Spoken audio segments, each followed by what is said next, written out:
Purposely. Your life, God's purpose. Listen at purposely.com. You know, in the position I am in for my son, I do speak for him more than he can speak for himself. And I don't ever claim that I'm doing that perfectly. But what I want people to understand about this disability community is that it is full of people with talent, full of people with intelligence, and full of people who have so much human dignity, and it will change you for the better to rub elbows, volunteer, get to know people in this disability community. I'm Julie Lyles Carr. This is the AllMomDoes podcast, part of the Purposely Podcast Network. You are in for a treat today. You are about to meet my new friend, Katie Blackburn. She has this beautiful writing voice. She's got this gorgeous family.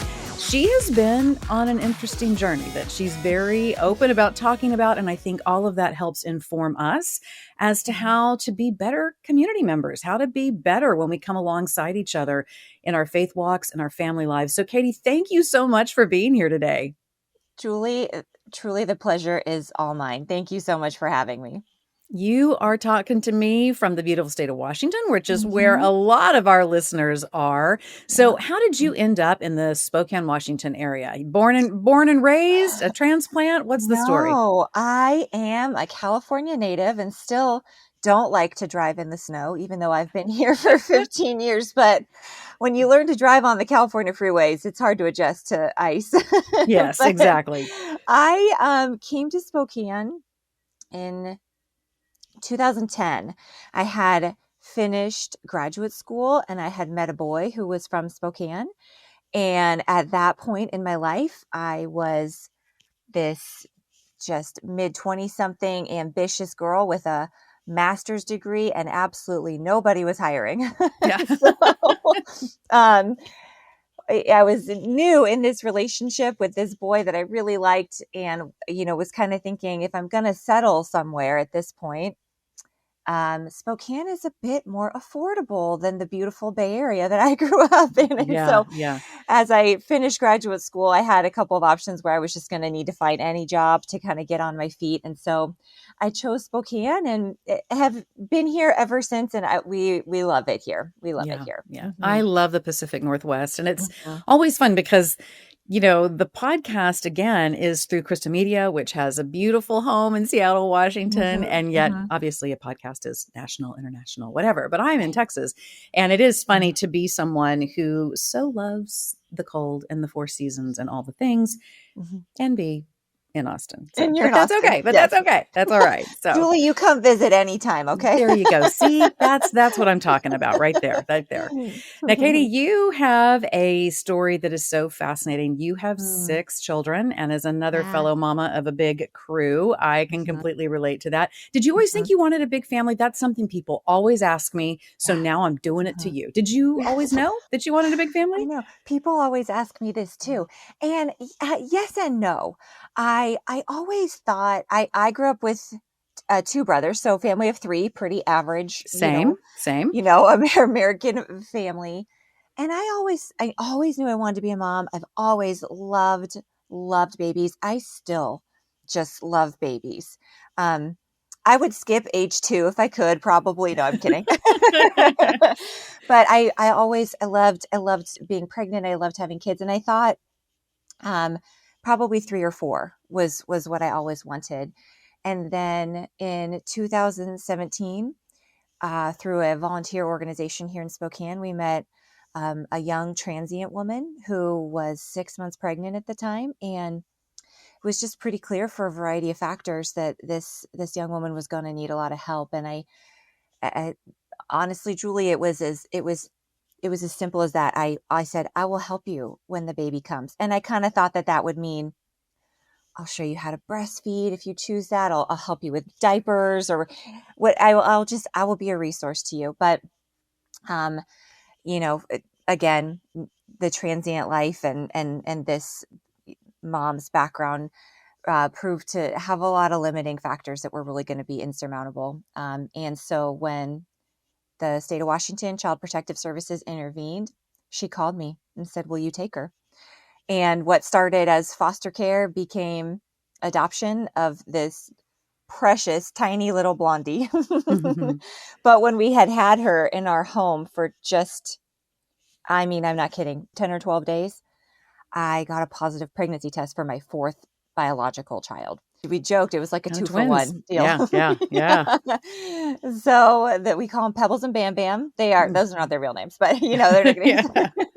They're just 6.5 months apart and just don't know life without each other. Right. And then there was a little surgery to end pregnancies, and that little surgery didn't end up working. So here we had six children. And drive a 12-passenger van, which I never thought would be our life, but 15 passenger over here. I got you, girl. Yeah. Yeah, that was just the story that God had for us, which has just been so full of blessing and full of chaos, and we've had to learn to thrive in noise. Right. Absolutely. Because all of those things about being, in some ways, Katie, I find that as a mom of a big crew, you truly, you're like more organized and more efficient than your average bear, but it doesn't show. That's the frustrating part. Yes. Julie, that's exactly how it's like, I still feel like my hair's on fire, but we're getting everything to it's all everyone happening. Has their lunches. Everyone has their backpacks. Everyone has their sports clothes. We're doing it. I mean, I'll tell you on this side, on the backside, what's interesting, launching people and all of that, it's all going to serve you well, because now I'm like, look at me. Like, I'm getting stuff done. But when it's all in the chaos, it doesn't look like you have it together at all. And yet you really kind of do. So you just need to know. Oh my gosh. Take heart. Julie, Take heart. You have made my day with that. Okay. Thank you. There you go. It is a muscle that you see later. That's what I'm trying to say. Yeah. Oh, that's so good. That's it's so just good. A bicep that pops up in the mirror later. But so tell me, within the story arc of your family, getting to the 6 kids, all of that, you had a diagnosis that happened with one of your children that you weren't expecting. So take me back to that moment, where he is in the family lineup, where you started thinking something's up. What was that all about? Yeah. So my second born, his name is Cannon. He will be 11 in May. And on Cannon's first birthday, actually, the first year of his life was just very typical. He walked earlier than all of my other kids. He smiled. He wasn't babbling and cooing a ton, but everything seemed, for a 12-month-old, he was physically healthy and physically developing. And then on his first birthday, we had just a small little birthday for him in our backyard. And I remember when we started to sing happy birthday to him, he kind of turned his tiny little head into the side of his high chair, almost like he was trying to get away from the singing. You can tell it would just made him. And I remember making a joke like, oh, I didn't realize how shy he was. And there is some shyness in him. And then, at his 1-year well check, I wasn't able to check, is he saying any words? And that is not uncommon. A lot of 12-month-old babies do not have words yet. So pediatricians do not panic whatsoever when it comes to that.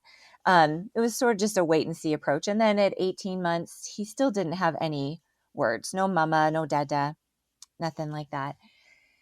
And so I really pushed for a little bit of speech therapy. I thought that will get him caught up. His older sister was kind of an earlier talker. So she was 16 months old, singing songs. Right. And so that's when I started to really see, well, there's a bit of a gap. And again, I don't want anyone listening to this to think, my son is 18 months and he doesn't talk. Boys talk later than girls. A lot of kids just develop language late. So that is not a cause for panic. Yeah. Right. But then shortly after we started speech therapy, it was Christmas morning, and I had just had our third baby. He was just 4 weeks old, and I was nursing him on the ground, just kind of sitting there, crisscross applesauce, nursing this baby, trying to, multitask a bit. And I told my oldest is a daughter, and I said, yeah, go open the presents. And then I turned around to tell my son Cannon to come join. And I saw him kind of hunched over crouched to the ground with his hands covering his ears. And, Julie, it was just at that moment that I knew. I Yeah. knew what I was looking at. I'm an educator by training. And so I have taken lots of classes and done my student teaching and had experience with kids with autism. So it's not like that was a foreign word, but I think sometimes a mother's heart just knows. Right. And he was only 20 months old at the time. And then I started taking more seriously some, pushing for some testing. And I think this is true nationwide for the most part, but I don't want to speak totally out of turn, for everyone's experience is different. But most pediatricians are pretty reluctant to make an autism diagnosis until after 3 Right. years old, because development varies and kids are different, and that is certainly true. But as canon, it seemed like at that point, almost every week, something else was becoming more obvious, and started some sensory stimulation behaviors, like hitting his head on his crib, not terribly hard, but just enough to show he started to really meet that criteria pretty clearly. And he was diagnosed at 2.5, and we have been, I don't want to say flying by the seat of our pants, because that makes it sound like it's just so out of control, but no 2 days are the same. Right. With a child with severe autism, and that is his diagnosis is somewhere between autism 2 and autism 3. And he's no longer nonverbal, but very limited communication. Right. And he's in a self-contained classroom, which is for his educational needs and his brand of behavior struggles and his self-injurious behaviors. That's where he needs to be. And he's also the funniest kid you'll ever meet.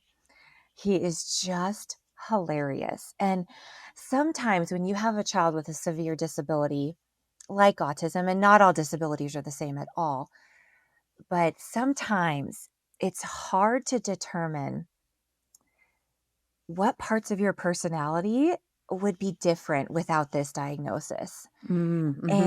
And that's just something a mother, a parent has to kind of continually give to the Lord, that this child is who he is supposed to be, and the purposes for his life are exactly what they should be.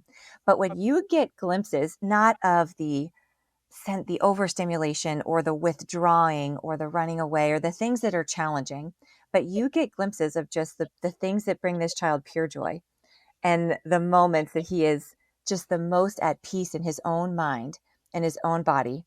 It's like it's the best feeling in the world as a mom, because you see how fun they are, and you see what incredible kiddos and how beautiful these minds are, really, even with their limitations. So that's canon. He's second in line, and we have 4 after him, and his siblings are just so good to him. Yeah. They love him with their whole heart. And Julie, this might get into another topic. I'm a little bit tangential with it, but I remember when I was pregnant when we took in our foster baby and then I got pregnant with our 4th biological child right back to back. I was just crippled with anxiety. Yeah. Absolutely crippled. One, because once your child has this diagnosis, there was a pretty significant fear. Oh, I could have another child with this same diagnosis, and that's real. But it was more, I don't know, how am I going to do this? How am I going to be enough? Yeah. How am I going to be enough? And my dear friend Aubrey, I was kind of telling her this over text, and she texted me back, and I screenshotted it and I saved it, and it makes me cry almost to this day. She said, "You just gave Cannon another best friend." Mm-hmm. Yeah. What a gift. Yeah. What a gift. So instead of measuring all the things that you feel like you're not going to be able to do with a big family, and with disability being a part of a big family, look what you're giving your family instead. Right. And that shifted the paradigm for me pretty profoundly. And I still hang on to that on days when I feel like everything's fallen through the cracks. Yeah. I'm like, well, You have each other. Right. You have each other. You have each You other. have each Right. other. Mhm. Yeah. Katie, for you, and I have an extended family member who's on the spectrum, and we've worked a lot within the disability community, and I have two children who have different disabilities. One has cerebral Yeah. palsy, one has hearing loss. So having been in that world, Mhm. I've seen and I've experienced myself the iterations of sometimes it can feel like you're the one pushing, going, I know something's up. And we definitely had those experiences where I was pushing their doctors, pushing different things. And at the same time, right on the heels of that, Katie, would be this, but I'm sure everything's fine. Like in the middle of like pushing to try to figure out what was going on. Also, like everything's fine. I've seen other people in my world, their version of this is it was kind of like everyone around them was like, something's definitely up. Yes. And mom and dad just could not see it, Couldn't accept it. couldn't take it in. So what has that been for you? What was you said that you were realizing, particularly because being an educator by training, you're seeing it. Did you feel like family came on board with that? How was your heart with it? And what encouragement would you give to a parent who's thinking, wow, is something going on? I remember this season of my life probably more acutely than any other season, because it is, for if you are listening to this and this is where you're at, then this is probably hard to listen to. Yeah. To be honest, because it's kind of, it is accepting a whole new version of your life. And that's really hard to do. And in my case, I was the one who was kind of pushing that something is more wrong here. And I had family around me that was so kind about that, but also, we don't have to go there yet. We don't have to go there yet. And I had, our pediatrician is so dear to me. He's been all 6 of my children have had him since they were born. He's so dear to me. And I do think even pediatricians tend to slow it down a little bit. Like, let's just wait and see. Let's just wait and see. And for good reason. There's no need to cause fear or panic. Right. But I knew early intervention was going to make such a big difference, because I had that pounded into my head in my education training and my teacher training, that 0 to 3 period, age 0 to 3, period in a child's life is so essential for their brain development, and that you don't want to, based on your own fear and your own pain, ignore that period if you can get some extra services for your child. And that's real hard to accept. It's really hard to accept. By God's grace, I did. And it was funny. After that Christmas incident, it was like the veil just lifted, and I started looking back at my camera roll on my phone. And then, it wasn't until then that I really even noticed he's not looking. He's not looking. And again, what child under 12 months looks at the camera? They don't. So I don't want anybody to hear that and take it too far. But it was like, even as we're getting into 13, 14, 15 months, he's not looking at us. And I just thought, I went from mom to advocate almost in an instant. Right. And the entire time I was afraid. I don't want anyone to hear this and think, oh my gosh, Katie had such courage. I was crying and shaking and scared and almost couldn't utter the word autism. Saying the word aloud made me cry. Yeah. Saying the word made it real, It made it real. Yeah. And I had started to Google books on autism, because I'm a reader and I kind of wanted to know I'm not alone. And I couldn't bring myself to buy them. Yeah. I couldn't do it. I couldn't do it. It was almost as if I bought the books, then it would really be real. Make it real. Yeah. Yeah. Even though I knew it was this head-heart battle, and I wanted to get the resources going, but for the entirety of that year, there was a tiny part of me that was holding out hope that it was just a speech delay. Just a phase. Just, Yeah. just a sensory processing disorder, something besides this big bad word of autism, which it's not a bad word. It's Right. not.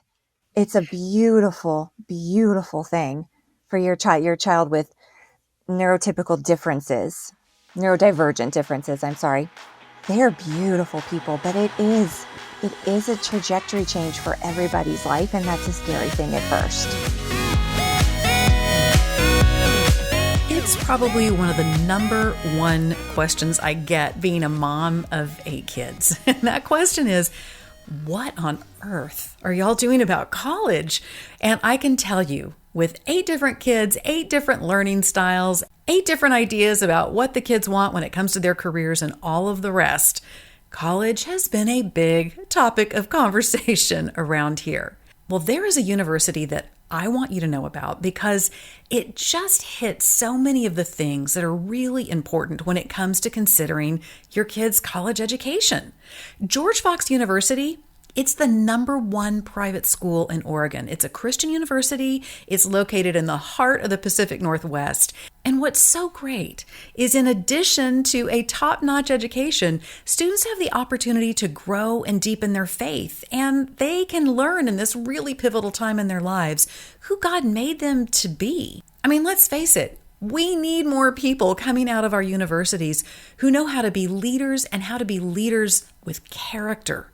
And George Fox University offers more than 60 academic majors. And that includes a nationally recognized engineering program, a nursing program. It allows your student to pursue their passions and prepare for the calling that God has for them. And let's not forget about fun when it comes to college. George Fox University students have a great student life. There are weekly campus events, there's chapel, there's service opportunities. There are 23 NCAA Division III athletic teams. Here's something that is important to me. There's a study abroad opportunity. So if your student wants to go and experience life somewhere else for a semester, they can do that. There's outdoor recreation because, of course, we're talking about Oregon, so gorgeous. George Fox University could be just the perfect fit for your student as you are looking into college, career, and all that goes beyond.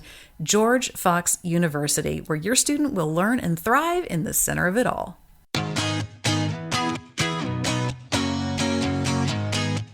I think one of the things that has become even more confusing in terms of an autism diagnosis, when we were still using Asperger's as a designator, that kind of gave you a handhold over here about, okay, so some of these type symptomologies, and yet maybe more this, or this.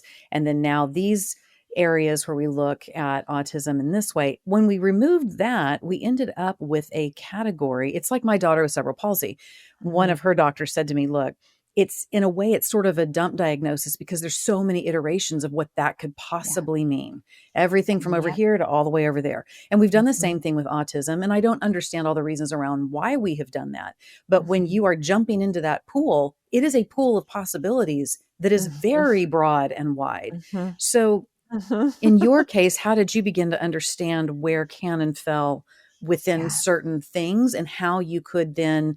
I've always said that when you have a child with a disability, you're both advocate and coach. You're the one who's, pushing for people to understand, pushing for people to have empathy, pushing for people to be educated. And at the same time, you want your child to feel completely accepted. And you're having to push your child too. You're having to coach them to be everything that God intends for them to be within the way he designed them. So for you, how did you finally get a grasp, if you will, not that it's a firm one, because we are such individuals and we continue to reveal ourselves as we grow and develop and learn. But how did you come to get your hands around who canon is in this very broad diagnosis? Yeah, that is such a good question, Julie. And it's emerged over time, to be honest. And, the saying, at least in the autism world, which is sort of the space I kind of live and breathe in within this disability community, is if you've seen one child with autism, you've seen one child with autism. Yeah, that's it. And that's it. Yeah, exactly.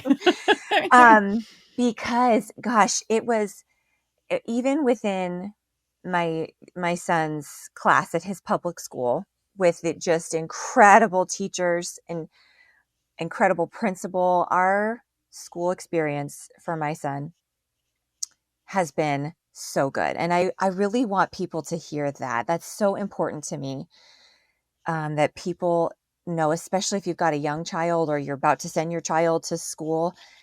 There's a lot of horror stories out there. And I'm not saying we cannot allow ourselves to bury our heads in the sand. Our kids are more vulnerable than a child who can speak up for themselves. There's no doubt about that. But I don't want anybody to assume that the school is just going to be a devastating place for them.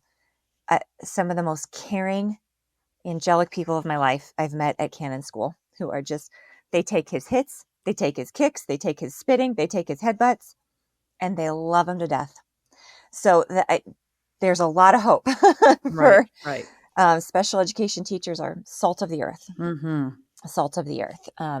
So anyways, that's important for me to say. But once it was getting into that school environment, and I'm seeing even within his class, and I think it's mostly boys in my son's class, and they're all so different. Mm-hmm.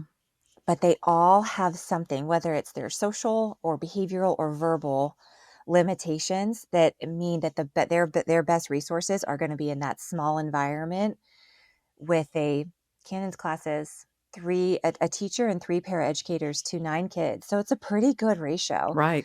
And this is at a public school. And so that is the best spot for them to be. And I guess and you don't mean to do this necessarily as a mom, but you do start to kind of look at other kids and you see with a lot of hope what's possible. Right. And it's not a comparison thing, but there are kiddos that struggled profoundly as toddlers, and they're doing great. They're reading. My son started reading this year. Y'all, my little boy who didn't talk until he was 4 is reading sight words, reading simple sentences. I mean, it's just things you don't even know to hope for. But it just, over the years, you just kind of see, and you also stop being afraid. Right. You stop being afraid of, when I couldn't even say autism at first. I am so proud of who he is, and I'm not ashamed to say he has severe autism. Mm-hmm.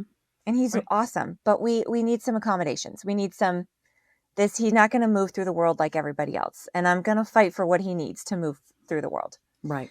And so it gets, and I don't want to say it's like you get a harder or a thicker skin over time. You just get more peace.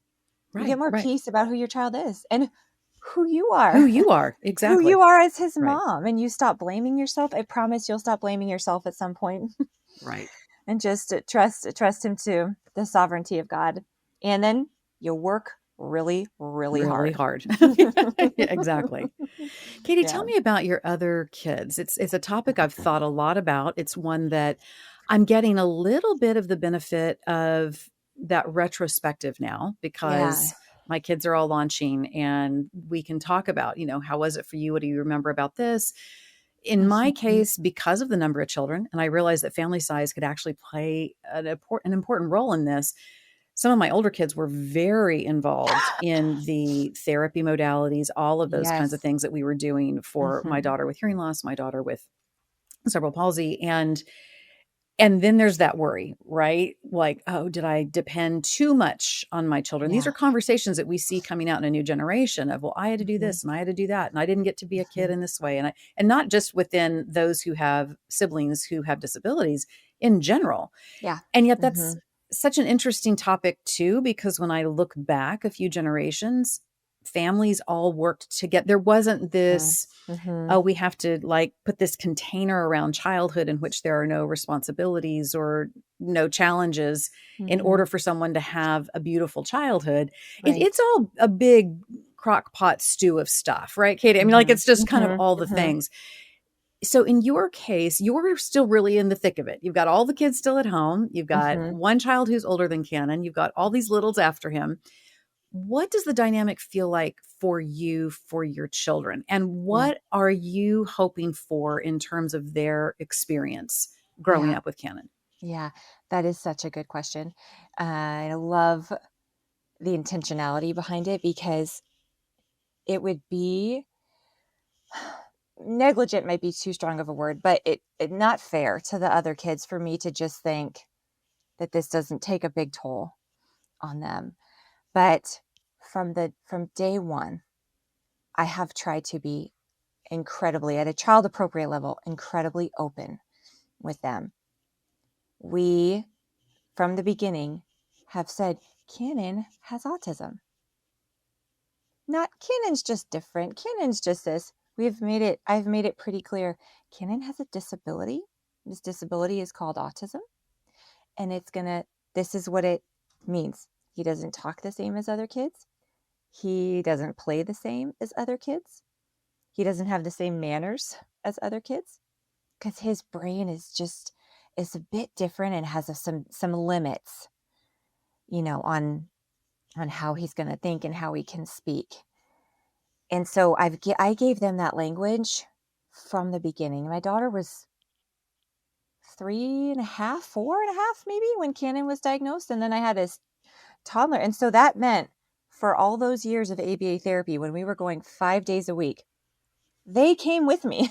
Right. We didn't Same have a experience, choice. yeah. Mm-hmm. So other parents were going to play groups. We were going to ABA therapy every single morning. And we were fortunate to have good therapists that would, if we were in the room with Cannon, gave the kids toys to play with. And so when they were little, they didn't know the difference. They were having fun, playing and getting to go on cool gymnastics apparatuses that, that were in the sensory rooms or whatnot. But as they've gotten older too, we continue to have conversations about, like, I'll tell you a story that's hard. My son, Jordy, is 9. So he's just 18 months younger than Cannon. And he is so good to his brother, loves him unconditionally. All of the kids love their brother unconditionally. But Jordy's downstairs watching a show, and Cannon just came downstairs and just ripped the remote out of his hand. Not uncommon. And Jordy knows not to react too strongly, but he did, like any 9-year-old boy would do, say, Mm-hmm. Hey, I was watching that. And that upset Cannon a bit, that yelling. And so he hit Jordy like kind of on the shoulder, which is his, and Jordy just started crying. And these are real things. He coming up, I didn't do anything. Why did he hit me? I didn't do anything. And having to just talk my son down and say, you didn't. You are a great brother. You are a great brother. That's a tricky thing, Katie, because there's that experience of being a kid and having, conflict with your sibling or whatever. And we work in certain ways with certain kids through that. And yet the accommodation that you have to make, even as a younger sibling, when you have a sibling who's on the spectrum, that's just a whole different muscle to have to exercise and talk through. And those are the moments that we really, I think, have to be on guard for, that we're not ignoring that our other children are having an experience that's a little more difficult, that requires more of them than the average bear. And I think also it's something that potentially moving forward can be such an incredible thing, that Jordy will have certain levels of character traits and patience and all kinds of things that are going to be unique for someone his age. I've been thinking about the book that you have coming out. I'm so excited for you because you've put out a children's book that is going to be so helpful, called The Very Best Baseball Game. The heart of it is to really inspire that empathy and understanding and awareness as a community about how we can support families who have children who do have differences and to work through those.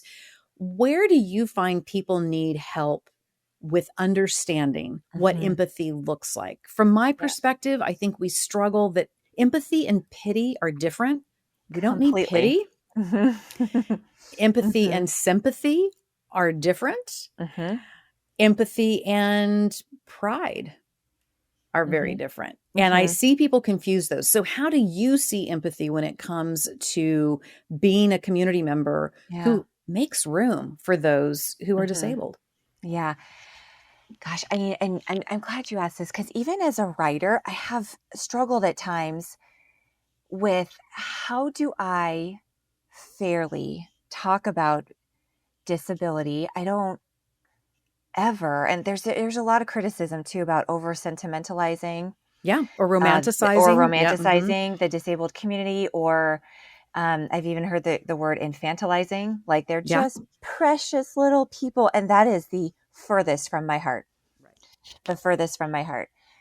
I want people to have empathy because it is different. It is different growing up in a body and a brain that it just can't exist in the world the same way a typical body and a brain exist in the world. And again, you're so right, Julie. I don't think any parent who's parenting a disabled child, or any disabled person who, especially a disabled person who can speak for themselves.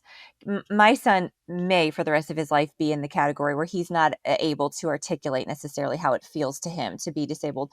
I don't know, but I know from listening to those who have a disability who can articulate, they don't want pity. Right. They just want to be understood. Right. Right. They want to be heard. They want to be heard. And, in the position I am in for my son, I do speak for him more than he can speak for himself. And I don't ever claim that I'm doing that perfectly. But what I want people to understand about this disability community is that it is full of people with talent, full of people with intelligence, and full of people who have so much human dignity, and it will change you for the better to rub elbows, volunteer, get to know people in this disability community across disabilities. And that's really why I wrote this book, because I've always felt, for my son who has so little of a voice, God made me a writer. Right. He made me a writer. And so maybe I'm, again, not perfectly, maybe I'm supposed to lend kids like my son a little bit of my voice, Right. to tell them you're going to grow in your desire for human compassion, for kindness, for respect, just by being with these kids who deserve it, who need it. And I wrote, the book is called The Very Best Baseball Game. I was an athlete my entire life. I grew up playing sports. This is not what this podcast episode is about, but for 100 reasons, I think sports are so good for kids. Yeah. Yeah. And that was a sadness for me when I had this son with a severe disability. Like, he won't have the same experiences with a team and a locker room and riding the bus after high school to the away game and all of those things that were so formative for me. And then our friends who have a child with Down syndrome started a little baseball team here in Spokane, and it was the best thing we have ever done for Cannon. He loves it. And they partner up all the kids on this baseball team with a disability, with a typically developing child, from usually they're volunteers from the Little League. Right. That come over. And these other 8, 9, 10, 11, 12-year-olds are pushing kids in the wheelchair. They're helping them catch the ball. For my son, he has never knows which way to run. So his buddy grabs his hand and helps him remember, nope, this way, get around the base. And for an hour, it just feels a little bit like this is how God intended. Right. Right. And the lessons that can be learned. Yeah. We have the same experience. We started a nonprofit for dance performance and training with those in the disabled community. And we ended up, once COVID happened and then my daughter got married, she was running the program. We ended up having to shutter it, but for over a decade, that was the experience that we got to have. And Katie, the thing that I think is so powerful that I want parents to hear, parents who have neurotypical children, find an opportunity for your kids to volunteer and partner in this way. The impact here, the wild thing, Katie, to me is the stories that came out of the kids who volunteered. I cannot tell you the number of neurotypical kids who now are in their mid-20s up to their early 30s who were part of our program, who went on to become physical therapists, special ed teachers, nurses, pediatric. I mean, it is incredible the way that program, even though we designed it to be of benefit to those in the disabled community, ended up being this massive benefit for those who were involved and came alongside. And Yes. so, reader, I want to really encourage my readers out there listening, go check out this book, The Very Best Baseball Game. You can get it wherever you find your books and wherever they're available, by Katie Blackburn, because it's a great way to begin to have the conversation. That's what I find, Katie, is I think there are a lot of good-hearted people out there. They don't know how to begin the conversation. And let's face it, I mean, for a long period of time, we were hard over on saying differently abled. We would put special needs at a particular point in the sentence, et cetera. And I want to continue to honor all those things that community is asking me to do in terms of what makes them feel best, to listen really well. But it can also make people kind of freeze up. Like, I don't want to say the wrong thing. I don't want to do it the wrong way. I don't want someone to think that I'm being cruel or rude. And it can make you pause. So resources like Katie's book are really going to help you have that conversation. Well, Katie, I can't thank you enough for being on. I feel like there's so many other topics within this topic that we can talk about. So we're going to have you back on. But for now, let the listener know where they can go to find out more about you, about your journey, about your walk as a single mom to 6 kids, one of them on the autism spectrum. Where can they go to find out more about you? Yeah. So I only have Instagram because I'm a millennial and can't figure out how to get any other social media. But I'm just Katie and Blackburn on Instagram. And then I do a lot of writing, both about disability and for people that are interested about being a single mom and how, life as a big family works with me and 6 kiddos after my divorce. And I write at Substack. So it's katieblackburn.substack.com. And I would love to connect with the listeners, and just thank you so much for letting me be on today, Julie. Absolutely. Well, Katie, thanks so much. So listener, you know what to do. Go check out the show notes. We've got all of the transcript and links and all that kind of good stuff. Be sure and go follow Katie over on Instagram and on her Substack. I love it too when you connect with me. Instagram, same thing. I mean, I'm all the places, but Instagram's where I hang out the most. So Julie Lyles Carr over there. Be sure and check that out. And AllMomDoes, AllMomDoes.com, AllMomDoes on the socials, because that's a great place to find community, to post questions, to let us know what guests, what topics you'd like to hear from. That means so much to us. Be sure and leave a 5-star rating and review, and we might just get to hear your review, just read aloud here on the podcast. I would love to do that for you. And I'll see you next time here on